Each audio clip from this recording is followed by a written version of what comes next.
Assalamualaikum warahmatullahi wabarakatuh, Pak Imam. Waalaikumsalam warahmatullahi wabarakatuh. Sugeng dalu. Selamat malam. Siam nggih, siam. Insya Allah. Ini ajeng mengulas Sunan Derajat, Pak Imam. Nggih. Sejarahe kalian mulai alit menika yen apa, Pak Imam? Sunan Derajat menika. Bismillahirrahmanirrahim. Assalamualaikum warahmatullahi wabarakatuh. Waalaikumsalam warahmatullahi wabarakatuh. Bismillahirrahmanirrahim. Alhamdulillahirabbil alamin. Wassalatu wassalamu ala asyrafil anbiya'i wal mursalin sayyidina wa maulana Muhammadin wa ala alihi wa ashabihi ajmain, amma ba'd. Rabbi shrahli sadri wa yassirli amri wahlul 'uqdatan min lisani yafqahu qawli. Allahumma sholli ala sayyidina Muhammad wa ala ali sayyidina Muhammad. Ini Mas, untuk Sunan Derajat. Nggih. Sunan Derajat. Dan sebelumnya saya mengucapkan selamat menjalankan ibadah puasa. Ya. Untuk seluruh pemirsa YouTube dimanapun Anda berada. Ya. Jangan lupa like dan subscribe untuk wejangan Kang Imam. Nggih, mboten nuwun. Raden Qasim atau bisa disebut Sunan Derajat. Nggih. Sunan Derajat ini adalah putra dari Sunan Ampel, juga saudara kandung dari Sunan Bonang. Sunan Bonang. Nggih. Dan beliau lahir pada tahun 1470. Nah, 70. Beliau juga besar di pondok pesantren. Nggih. Di pondok pesantren Ampel Dento. Nggih. Surabaya nggih. Surabaya. Dan beliau ini juga sangat hebat, Mas. Sangat hebat karena di usia 6 tahun beliau sudah pinter menulis Arab dan membaca Arab, khususnya Al-Quran. Nah, Al-Quran. Beliau senang menulis. Dari kitab Al-Quran ini senang menulis, Mas, sampai 30 juz. Sampai 30 juz menulis, akhirnya ya untuk dibaca sendiri. Niku tasih umur 6 tahun nggih. Umur 6 tahun. Umur 6 tahun udah lancar membaca Al-Quran dan menulis Arab gitu. Dan Raden Qasim setelah remaja nama beliau diganti Nggih. dengan nama Raden Syarifuddin. Raden Syarifuddin. Dan beliau juga dapat pesan dari ayahnya, yaitu Sunan Ampel, bahwa nanti kalau sudah besar agar ikut berdakwah, usaha menyebarkan agama Islam, mengikuti jejak ayahnya. Gitu. Tapi beliau sendiri setelah agak dewasa disuruh naik haji dulu. Disuruh naik haji dan akhirnya berangkat haji dan sambil belajar juga di sana. Jadi di Mekah sana beliau belajar 10 tahun. Setelah 10 tahun di Mekah, beliau akhirnya pulang ke Jawa. Nah, setelah pulang dari Jawa, pulang ke Jawa oleh ayahnya, lalu disuruh untuk berdakwah. Akhirnya beliau berani, Mas. Ini ku tasih dereng nikah ya. Dereng. Dan setelah mendapat restu dari ayahnya untuk berdakwah, akhirnya beliau berangkat. Berdakwah, juga berkeliling juga. Daerah pun Bang. Yang daerah Lamongan. Tepatnya di Paciran. Paciran.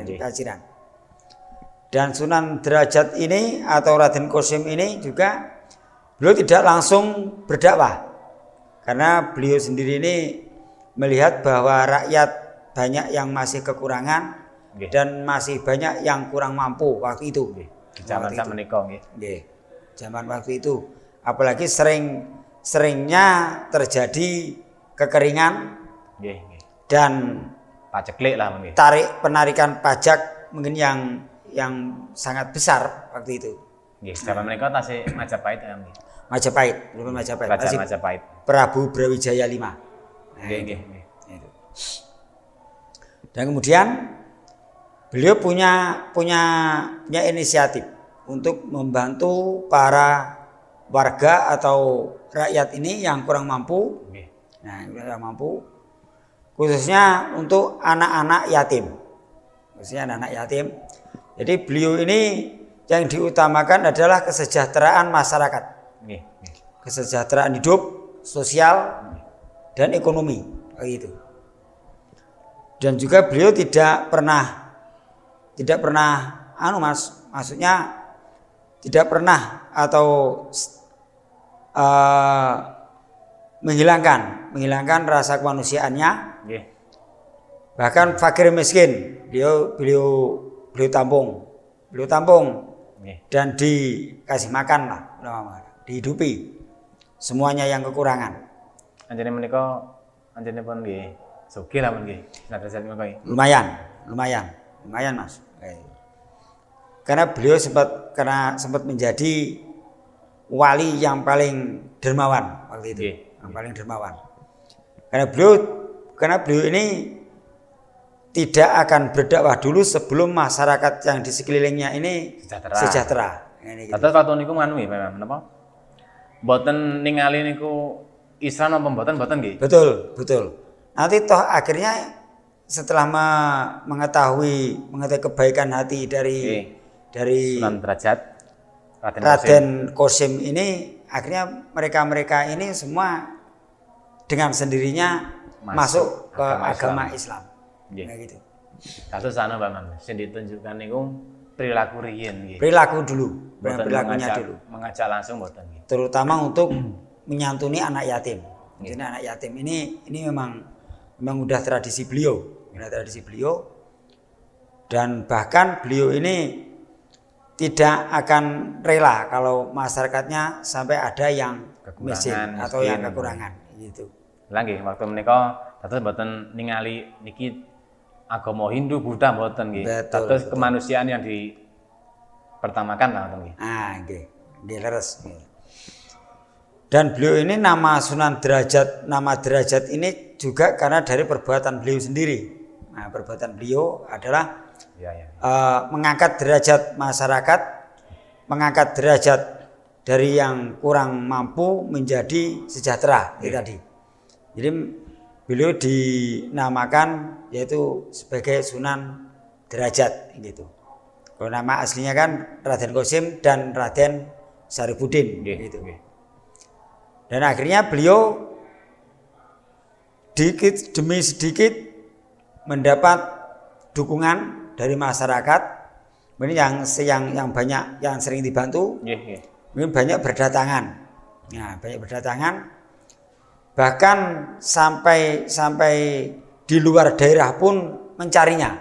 Mencarinya ya untuk berguru atau untuk mengaji kepada beliau.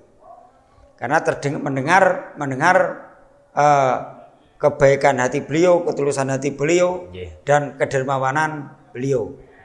Niku tasih dereng nikah ya. Dereng nikah. Ampun enggak ada napa hati seindah itu. Ya, begitu itu memang sudah diniati dari sejak setelah pulang dari naik haji. Nggih, dari Mekah nika nggih. Kan semua wali ini kan haji semua Mas, kecuali Sunan Kalijaga. Nggih, Sunan Kalijaga gelare mboten enten nggih. Haji Sunan Kalijaga. Memang beliau enggak mau naik haji. Sunan Kalijaga enggak mau naik haji. Nanti kita alasan-alasan kita bahas ya nanti. Dan Sunan Derajat ini akhirnya mendirikan pondok pesantren atau mendirikan pondok-pondok atau dan masjid di Desa Derajat, tepatnya di Kecamatan Paciran, Kabupaten Lamongan. Ini makam beliau sekarang di sana. Ini ngantos sak menika. Tasih enten ya napa? Masjidnya masih ada. Dan semua wali kan masih punya peninggalan seperti masjid-masjid di makam-makam beliau ini. Dan akhirnya beliau berdakwah Tapi beliau ini juga kalau berdakwah juga dilihat juga. Karena beliau ini juga punya mata batin yang kuat dan bisa melihat ini orang yang ini murid saya ada yang kekurangan. Nah, akhirnya nanti waktu pas bubar, waktu pas pelajaran sudah selesai, nanti orang ini nanti disuruh tinggal dulu. Yang lain boleh pulang, tapi yang ini disuruh tinggal dulu. Nah, disuruh tinggal dulu. Dan nanti dikasih tahu. Bertanya, Sunan Derajat bertanya, Bapak dan Ibu ini kekurangannya apa? Langsung ngoten nih. Ya, kekurangannya apa? Nah, ini yang kebanyakan orang waktu itu kan otomatis kebanyakan yang kekurangan makan. Bahan makan itu yang sering kekurangan. Nah, akhirnya kayak seperti Sunan Derajat ini punya inisiatif untuk memasok sembako lah kalau sekarang. Nah, sembako. Terutama beras. Nah, itu beras. Beliau memasok dari Majapahit, ibu kota Majapahit. Kalau dari Majapahit nggak ada waktu itu. Nah, beliau dengan ikhlas dan senang hati untuk membantu masyarakat dalam menyebarkan Islam. Nah, dalam menyebarkan Islam, dan di waktu beliau sudah di pertengahan beliau dalam berdakwah, akhirnya beliau menikah dan dikaruniai 3 orang anak, gitu. 3 orang anak. Tapi anak-anak beliau tidak ada yang menjadi wali. Nah, beliau tidak menjadi wali. Mungkin karena ayahnya orang yang cukup mampu, mungkin bisa menjadi saudagar. Karena Sunan Derajat ini tidak membatasi anaknya. Kamu harus jadi ini. Kamu harus disuruh memilih. Sakarepe lah. Ya, sakarepe, disuruh memilih sendiri. Dan untuk Sunan Derajat ini pun sebetulnya akhirnya dapat kepercayaan dari Raden Fatah atau Sultan Fatah waktu itu. Dan beliau diberi tanah perdikan. Nah, itu di daerah Lamongan. Itu tanah perdikan itu Mas, pemberiannya itu, dan diangkat sebagai Sunan Mayang Madu. Nah, Sunan Mayang Madu ini setingkat atau sederajat dengan Sultan waktu itu. Tapi beliau berada di daerah Lamongan. Nah, itu. Dan beliau juga punya pendapatan sendiri Mas di daerah beliau sendiri, khususnya di Lamongan itu. Karena tanah yang ditempati beliau ini adalah tanah perdikan atau yang bebas, tanah merdeka, bebas pajak. Bebas pajak. Jadi beliau ini bebas. Jadi pendapatan para petani, pedagang yang ada di situ sakit mengelola sendiri, dikelola sendiri di daerah Paciran waktu itu. Dan sebagai penguasa waktu itu Sunan Derajat sendiri penguasanya. Gitu. Dan untuk masyarakat ini terutama yang awam dengan ilmu agama waktu itu.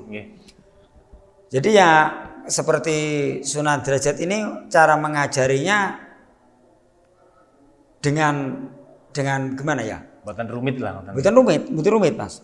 Karena dia kan belajar dari ayahnya, belajar dari saudaranya seperti Sunan Bonang ini, belajarnya dari situ. Bahkan Sunan Bonang ini pun selain menjadi penanggung jawabnya Sunan Kalijogo dalam berdakwah, dan Sunan Derajat pun juga mengikuti sebagai penasihat Sunan Kalijogo. Gitu. Atau menyampaikan ajaran niku dipermudah. Jadi misalkan ada jamaahnya atau murid-murid beliau yang bertanya, Kanjeng Sunan, untuk hewan apa saja yang boleh dimakan? Jawaban beliau, semua boleh kecuali yang bertaring. Kecuali yang bertaring. Jadi disebutkan apa saja? Celeng. kalau zaman sekarang babi ya, Babi. Tapi beliau menyebutkan celeng, macan, binatang buas tok yang disebutkan. Nah itu. Memang waktu menika ten daerah mriku nggih kata celeng memang nggih. Banyak Mas, banyak di daerah situ. Alas ya. Betul. Apalagi di situ dekat dengan yang namanya hutan wangi. Ya, hutan wangi. Hutan wangi ini sudah arah ke Ponorogo. Nah itu tempatnya Berandal Lokojoyo beraksi waktu itu. Nah. Dan juga pendapatan atau APBD kalau sekarang, pendapatan daerah di daerahnya Sunan Derajat ini asli Mas untuk kemakmuran rakyatnya, masyarakat untuk kemakmuran rakyatnya. Bukan memperkaya diri, bukan memperkaya diri. Karena beliau tidak punya menteri, ditanggung sendiri semua. Nah, tidak punya bawahan atau enggak punya. Jadi diatasi sendiri. Beliau mampu, sangat pintar dari kecilnya beliau sudah cerdas. Nggih, perbedaannya menika nggih Pak, pemimpin zaman menika kali sakniki ngoten nggih. Jauh berbeda, jelas jauh berbeda. Amanah, yang sangat amanah. Selain beliau juga sebagai kepercayaan jadi Sultan Fatah, bahkan beliau juga setiap 3 bulan sekali juga dimintai keterangan Mas tentang di daerahnya. Bagaimana daerah sampean? Juga alhamdulillah makmur dan sejahtera.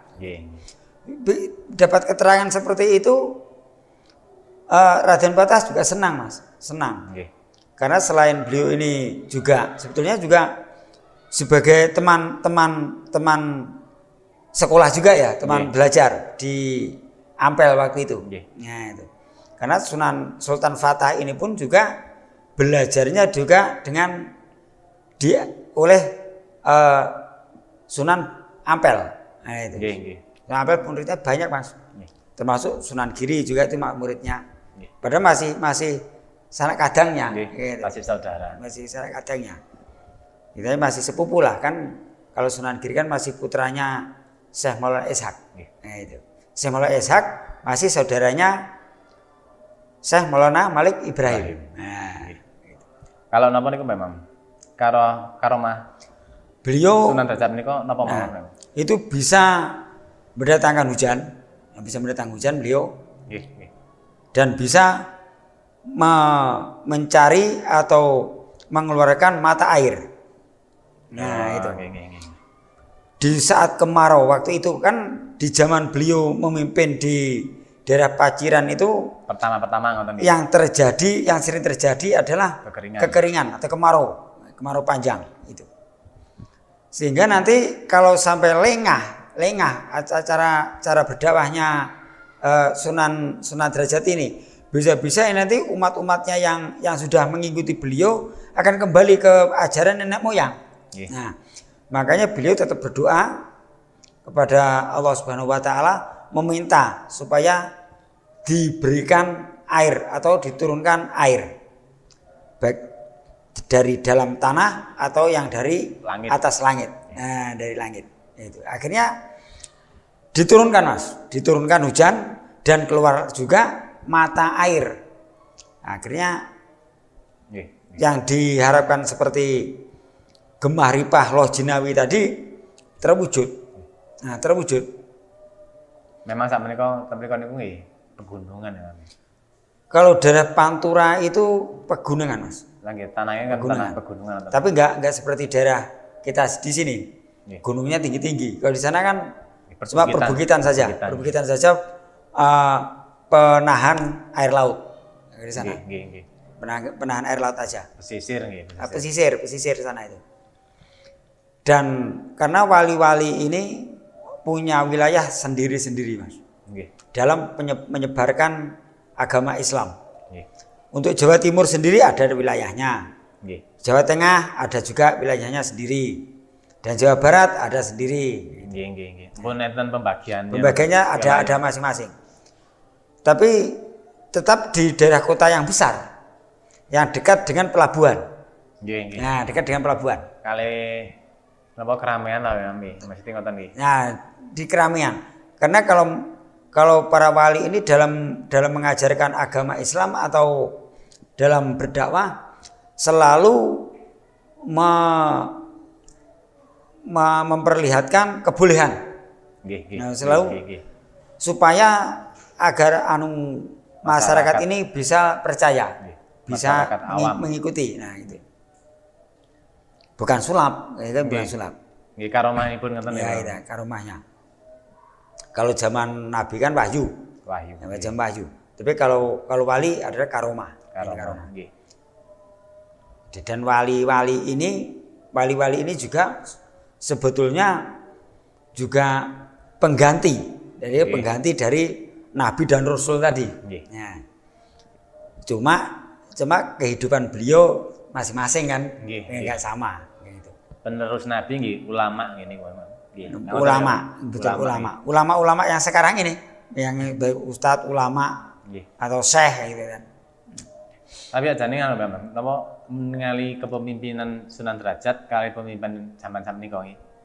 Umpami ditirokaken ngoten lho nggih. Nggih saya nggih, umpami ditirokaken. Kalau di zaman Sunan Derajat kita sama dengan di zaman Orde Baru. Nah, murah sandang pangan, ketentraman, keamanan tetap terjaga. Nah, persatuan dan kesatuan tetap terjaga waktu itu.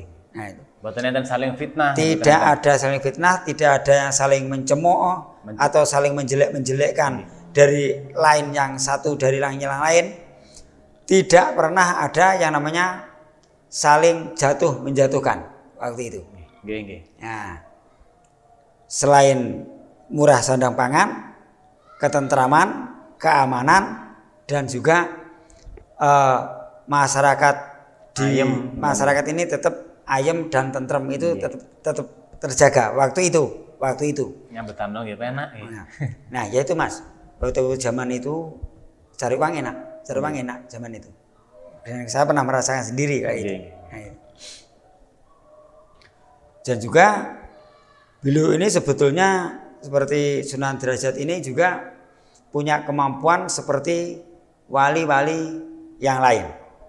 Semua bisa Mas, semua bisa. Bahkan bisa memanggil angin datang seketika. Nah, bisa memanggil asap bisa datang seketika. Kabut. Nah, kabut.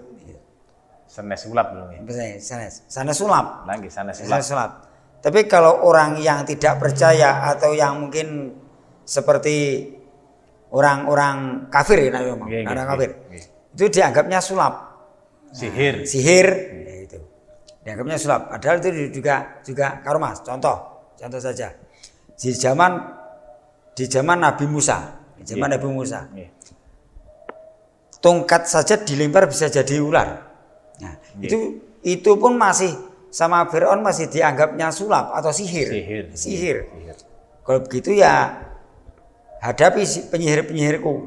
Penyihirnya Fir'aun banyak.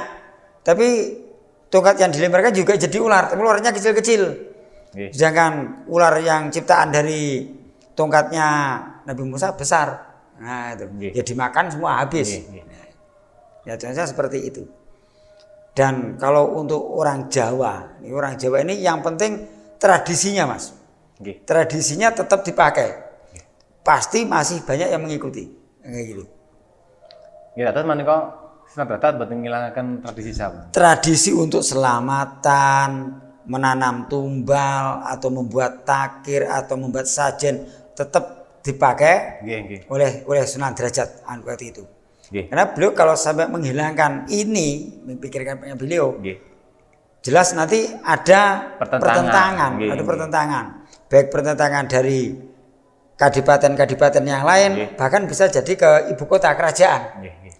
Nanti bisa terjadi masalah besar itu kan. Itu pasti sedikit lapor. Otomatis kalau ada perbedaan, ada yang lapor. Terutama adat, ya. Nanti pasti ada. Adatnya masih ada. Nah, itu. Kados menika bijaksana kan nggih. Sunan Derajat menika nggih.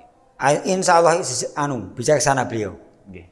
Dan bahkan beliau tidak pernah menghilangkan tata cara yang ada di daerah kita, khususnya di Jawa ini, baik budaya atau memakai keris pun beliau juga memakai keris. Nambah keris. Tetap memakai keris dia di pinggang beliau. Memang masih termasuk putra mahkota ya, Bang. Lagi dong, Putra mahkota. Lagi. Mahkota. Betul. Putranipun Sunan Ampel. Sunan Ampel kan termasuk Sunan Ampel. Sunan Ampel juga masih putra dari anu sana di mana itu di Campa. Nah, itu. Putri Campa nggih. Putri Campa. Putri yang kedua. Nggih. Yang anu kan yang bibinya kan dinikahi sama Prabu Brawijaya. Nggih, Prabu Brawijaya 5 niku. Karena ke Jawa ini justru aslinya mencari bibinya itu. Nggih. Nah, akhirnya ketemu, tapi kebetulan juga di sini di Jawa ini banyak masyarakat yang masih bagaimana ya, primitif lah. Yeah. Nah, kita anggap yang primitif gitu zaman itu. Yeah. Nah, itu. Karena kalau seperti beliau melihat kok ada manusia kok atau orang memakan makanan yang begini, seperti makan celeng, bahkan itu makan ular sanca kan bisa dimakan, Mas. Yeah. Nah, itu. Zaman menikah. Nah, waktu itu, zaman itu kan seperti itu. Beliau melihat juga kasihan. Nggih, mesakne. Kasihan melihat masyarakat seperti itu, justru kasihan. Didekati. Karena apa? Alasannya itu tadi, Mas. Tidak ada makanan. Nggih. Aja. Nggih menika. Alasannya itu, tidak ada makanan. Kalau ya tetap malah sak entene nggih. Betul. Kalau orang Jawa ini sejak dulu kalau soal mati aja tidak takut, Mas. Nggih. Tapi justru takut dengan lapar, kayak gitu. Wedine malah luwe ngono. Nah, itu. Takutnya malah dengan lapar. Nggih. Kalau mati enggak takut. Nggih. Nggih Mas Sam niku lagi ngoten memang demo mawon. Mboten wedi mati, mboten wedi lek luwe. Nah, betul lebih. Tapi kalau demo kan udah ada yang mau masuk makanan. Oh, nggih. Nah, udah ada yang masuk makanannya. Nggih. Enggak mungkin keluhan enggak mungkin. Ada yang masuk makanan. Nggih. Kalau di zaman para wali tidak pernah ada demo. Nggih. Paling cuma laporan, nanti ada satu prajurit dari ibu kota atau kerajaan datang ke pondok pesantren gitu. Nah, yang sering didatangi prajurit dari Majapahit ini justru di Jepara, Mas. Jepara Jawa Tengah. Di Jepara, ya betul. Di tempatnya Syekh Siti Jenar. Sering didatangi prajurit dari Majapahit. Makanya murid-muridnya Syekh Siti Jenar waktu itu yang kebanyakan dari Majapahit. Nah, itu. Nggih, malah jadi Majapahit. Ya, contohnya ya bapaknya Joko Tingkir sendiri. Nggih. Gitu. Kalau untuk ajaran-ajaran yang dibawa Sunan Derajat ini hampir menyamai Syekh Siti Jenar, Mas. Hampir mendekati. Jadi tasawuf ini juga diajarkan sama beliau. Tapi beliau mengajarkan dengan orang-orang tertentu. Orang-orang yang sudah berumur. Kalau masih muda, umur 17-an tahun, 20 tahunan tidak akan diajarkan sama beliau. Jadi orang-orang yang sudah berumur. Nah, beliau hati-hati betul dalam menyampaikan ilmunya, untuk menyampaikan ajaran-ajaran beliau sangat hati-hati. Terus yang paling terkenal ajaranipun Sunan Derajat menika nggih tasawuf dan juga ada juga kayak tembang-tembang itu ada juga. Seperti contohnya mocopat. Nah, mocopat. Ini mocopat ini kalau kita sebut gending bisa juga. Ya, bisa juga. Tapi seperti pantun. Nah, seperti pantun gitu aja. Kalau serangga jaga kayak pucung itu juga bisa dibikin pantun. Tapi cuma dua bait cuma diulang-ulangi kayak gitu. Itu pun juga bisa jadi pujian juga. Nah, bisa jadi pujian juga.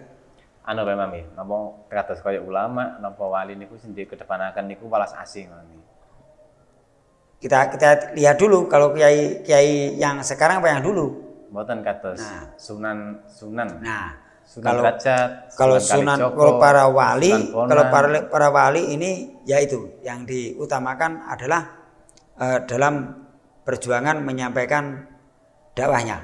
Nggih. Nah, dalam berdakwah beliau. Sing dilihat pertama niku lak kemanusiaan riyen. Kemanusiaannya, Nggih. kemanusiaan. Rasa iba, Rasa ibab itu pasti, itu pasti.